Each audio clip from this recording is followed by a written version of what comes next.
నేను దయచేసి కార్యకర్తలకు నాయకులకు కోరుతున్నా, కాంగ్రెస్ పార్టీ కుటుంబం ఎవరో ఒకరు అనుకున్నాం, ఒక నలుగురు అనుకున్నాం కనుక అటు అనుకుంటే కాదు. ఎవరైనా పెద్దోళ్ళు చిన్నోళ్ళు ఎవరైనా కూడా కాంగ్రెస్ పార్టీ కుటుంబం కింద, కాంగ్రెస్ పార్టీ రాష్ట్రంలో దేశంలో ఉన్న నాయకత్వం కింద పనిచేసే వాళ్ళని ఎవరి వాళ్ళని మనం ఏదో గొప్పవాళ్ళని అనుకున్నా కూడా రాజకీయాలు మారిపోయి నాయకులుగా మనం వేదిక మీద ఉన్నాం కావచ్చు. వేదిక మీద చాలా మందిని ప్రజలు ప్రజాప్రతినిధులుగా కోరుకుంటారు. మనం ఎవరికో టికెట్ ఇద్దామని చెప్పి మనం పెద్ద పెద్దలకు టికెట్ ఇస్తే ఇలా ప్రజలు ఏం చేస్తారంటే ప్రజలలో ఉన్న చైతన్యాలను గెలిపించుకోవాలని చెప్పి అనుకుంటున్నారు.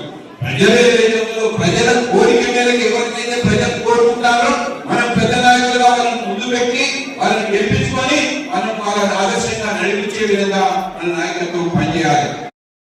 నేను దయచేసి కార్యకర్తలకు నాయకులకు కోరుతున్నా, కాంగ్రెస్ పార్టీ కుటుంబం ఎవరో ఒకరు అనుకున్నాం, ఒక నలుగురు అనుకున్నాం కనుక అటు అనుకుంటే కాదు. ఎవరైనా పెద్దోళ్ళు చిన్నోళ్ళు ఎవరైనా కూడా కాంగ్రెస్ పార్టీ కుటుంబం కింద, కాంగ్రెస్ పార్టీ రాష్ట్రంలో దేశంలో ఉన్న నాయకత్వం కింద పనిచేసే వాళ్ళని ఎవరి వాళ్ళని మనం ఏదో గొప్పవాళ్ళని అనుకున్నా కూడా రాజకీయాలు మారిపోయి నాయకులుగా మనం వేదిక మీద ఉన్నాం కావచ్చు. వేదిక మీద చాలా మందిని ప్రజలు ప్రజాప్రతినిధులుగా కోరుకుంటారు. మనం ఎవరికో టికెట్ ఇద్దామని చెప్పి మనం పెద్ద పెద్దలకు టికెట్ ఇస్తే ఇలా ప్రజలు ఏం చేస్తారంటే ప్రజలలో ఉన్న చైతన్యాలను గెలిపించుకోవాలని చెప్పి అనుకుంటున్నారు. ప్రజల కోరిక మేరకు ఎవరికైతే ప్రజలు కోరుకుంటారో మనం పెద్ద నాయకులుగా వాళ్ళని ముందు పెట్టి వాళ్ళని గెలిపించుకొని మనం వాళ్ళని ఆదర్శంగా నడిపించే విధంగా మన